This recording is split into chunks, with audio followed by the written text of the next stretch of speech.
छत्रपति शिवाजी महाराज की तुलना टीपू सुल्तान के साथ की है। हम इसकी निंदा करते हैं, उनको शर्म आनी चाहिए।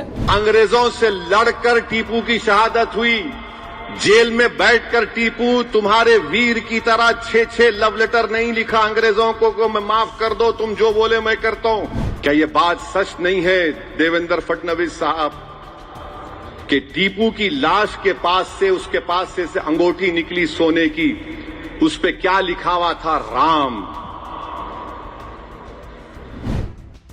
महाराष्ट्र में एक बार फिर टीपू सुल्तान को लेकर विवाद खड़ा हो गया है।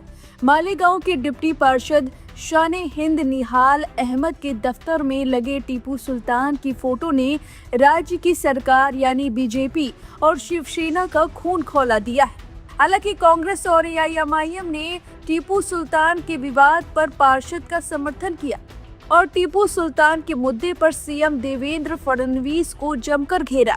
इसमें ओवैसी ने बीजेपी और आरएसएस को इतिहास का पाठ पढ़ाया और कई सवाल पूछे, जिसका वीडियो अब सोशल मीडिया पर वायरल हो रहा है। ओवैसी का पूरा बयान सुनवाएंगे, उससे पहले देवेंद्र फडणवीस ने इस पूरे मामले पर क्या कुछ कहा, मामला कहां से शुरू हुआ, कांग्रेस कैसे इस पूरे मामले में कूदी और उसके बाद देवेंद्र फडणवीस का बयान आया, जिसके बाद ओवैसी ने जमकर क्लास लगाई है। सिलसिलेवार तरीके से जानते हैं। दरअसल महाराष्ट्र में कांग्रेस इकाई के अध्यक्ष हर्षवर्धन सपकाल ने 18वीं सदी के टीपू सुल्तान की तुलना छत्रपति शिवाजी महाराज से कर दी थी, जिस पर मुख्यमंत्री देवेंद्र फडणवीस ने सपकाल की टिप्पणी को शर्मनाक करार दिया। सबसे पहले आप सुनिए देवेंद्र फडणवीस ने क्या कुछ कहा।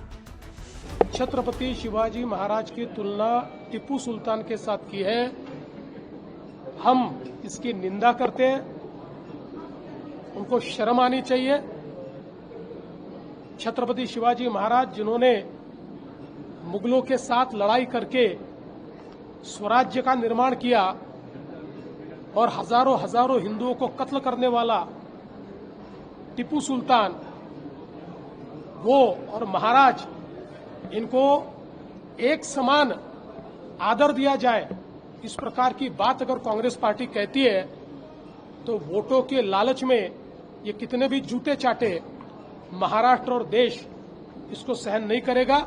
हम इसको सहन नहीं करेंगे। अब देवेंद्र फडणवीस के इस बयान के बाद ओवैसी ने जमकर खरी सुनाई है। सुनिए ओवैसी ने क्या कहा। कि महाराष्ट्र के चीफ मिनिस्टर ने टीपू सुल्तान पे कुछ कह दिया। हम महाराष्ट्र के चीफ मिनिस्टर को बोल रहे हैं कि शायद वो ज्यादा पढ़ते नहीं होंगे, वो व्हाट्सएप यूनिवर्सिटी के पीएचडी उनके पास होगी। भारत का जब पहला संविधान बनाया गया था, उस संविधान को बाबा साहेब अम्बेडकर ने बनाया। जितने संविधान सभा में लोग थे, नेहरू की साइन, सरदार पटेल की साइन, बाबा साहेब अम्बेडकर की साइन, जितने उसमें थे सबने साइन किया। पार्लियामेंट की लाइब्रेरी में आज भी वो पहली संविधान की किताब है। मैं इम्तियाज जलील को जब एमपी थे पार्लियामेंट की लाइब्रेरी में ले जाकर दिखाया था, इधर आओ देखो। और उस पहली संविधान की किताब में इस मुल्क की तारीख में जो नुमाया शख्सियतें थी उनकी तस्वीर हैं। राम, सीता, लक्ष्मण की है,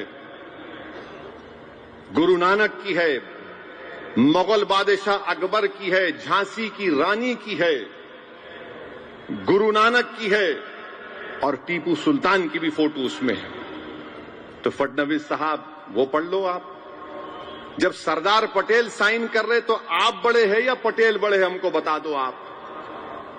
अंबेडकर साइन कर रहे हैं, आप बड़े हैं या बाबा साहेब अंबेडकर बड़े हैं?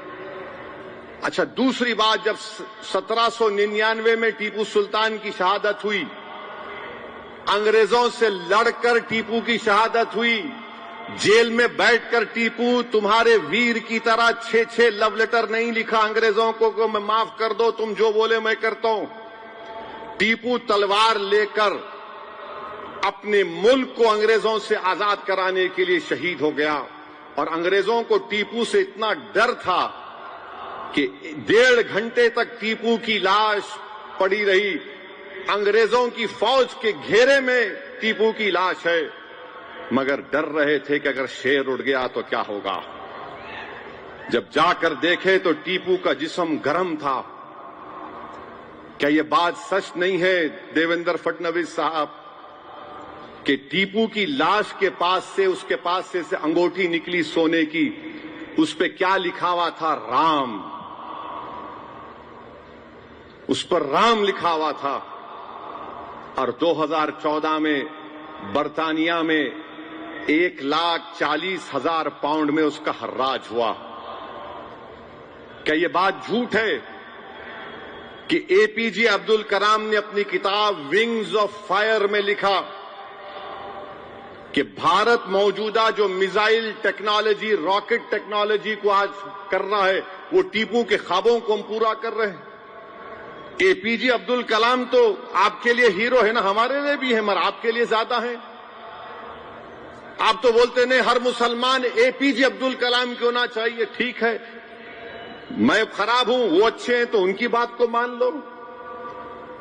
विंग्स ऑफ फायर में एपीजे अब्दुल कलाम ने टीपू सुल्तान का जिक्र किया। अच्छा चलो ये भी मत मानो तो तुम गांधी को मानते नहीं मानते, या फिर तुम गोडसे को मानते, बोलो हमको। गांधी ने अपनी यंग एज मैगजीन में लिखा कि Tipu Sultan was the embodiment of Hindu Muslim unity, यानी वो टीपू सुल्तान हिंदू और मुसलमानों में मोहब्बत का यज्जाई था। अब क्या गांधी को झूठा बोलेंगे? आप मेरे को बोल सकते हैं आप? क्या टीपू सुल्तान ने श्रीनगरी मठ में फौज आई थी? कहां से आई थी? फडणवीस बोलेंगे आपको, मैं बोलूंगा तो फिर फौज आकर सोने का एक पुतला था उस मंदिर में, लूट के लेके चले गए, शारदा देवी का। टीपू ने वहां पर मंदिर को तामीर करवाया, ग्रांट लिखे। 1791 जुलाई 6 को टीपू ने खत लिखा था मेलकोटे को। मेलकोटे की मंदिर के बारे में उसमें लिखा गया, आज भी जाकर देख सकते। बादशाह था टीपू, टीपू डेमोक्रेट नहीं था। बादशाह और जमहूरियत में फर्क होता है। आप इख्तिलाफ करो टीपू से, मगर यह बोलना कि नहीं टीपू इतना दुश्मन था। अरे हर बादशाह को सिर्फ अपनी ताकत से मतलब रहता था। वहां का इलेक्शन था, वोट डालने का मियार था, कुछ नहीं था। मगर तारीख को अगर आप तोड़ मोड़ के पेश करेंगे तो ये जरा हकीकत को पेश करना था। और क्या ये बात झूठ है या सच है? बताओ। अप्पाजी राम कौन थे? टीपू सुल्तान की फौज के कमांडर थे। ये भी बोलो आप झूठ है? टीपू सुल्तान के साथ थे ये लोग। उनके ट्रेजरर कौन थे? खाजिन कौन थे? कृष्णा राव।